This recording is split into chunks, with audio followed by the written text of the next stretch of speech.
The ancient world was replete with stories of great men who were deified and raised to heaven, sometimes raised up after death and granted new immortal bodies.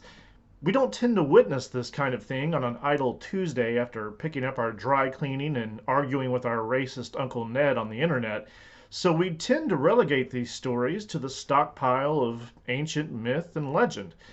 But Jesus is different. There are a host of brute facts that can only be explained by Jesus' resurrection, such as his tomb being found empty, reported nowhere in our earliest witness, Paul. But it must be true, otherwise there's no explaining the embarrassment of women having discovered the tomb. You see, women in the ancient world weren't trusted by anybody, unless you're counting that woman in John 4:39 whose testimony convinced a whole slew of Samaritans. But other than that, never. We also know that Jesus' earliest followers had experiences whereby they thought they saw the risen Jesus. We have a creed that says so, written in a language they probably didn't speak. That's how we know it was written by them. We also have Paul's first-hand testimony in the form of a vision from several years later. That's the same as proof in my book. There's also the fact that these early followers of Christ were willing to die for their belief in the resurrection.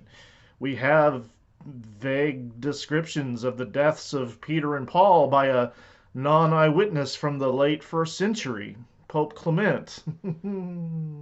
And Josephus's account of the death of James, whereby the high priest Ananus had James stoned to death for being a breaker of the law. There were very few laws to follow in ancient Judaism, so that pretty much narrows it down to James getting killed for preaching the resurrection, even though Josephus doesn't say that. We also know that the resurrection was preached pretty early. It takes forever for legends to develop, as we know from reading the tabloids and Snopes.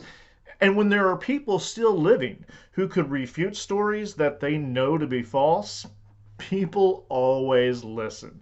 Just like with the 2020 US election, Area 51, and QAnon. People in the ancient world were just as reasonable. The simplest explanation for all of these quasi-facts is that Jesus really was raised from the dead. Naturalistic explanations are ad hoc, involving things like cognitive dissonance reduction, rumors, legends, reinterpretations of scripture, all the stuff that doesn't really happen in religious movements. As Occam's razor says, we always accept the simplest explanation, no matter what, even if it smacks of ancient legend and has no correspondence to reality whatsoever. That's just science, baby. So the next time a skeptic tells you they don't believe in the resurrection, remind them how silly and irrational they are. If they ask for evidence, just pretend you have some by warping logic and philosophical precepts into something unrecognizable. And if they become so unreasonable that they demand to see the risen and immortal Jesus, just remind them he's up in heaven, far, far away. Same place where all the other risen heroes went so that their stories can't be falsified either.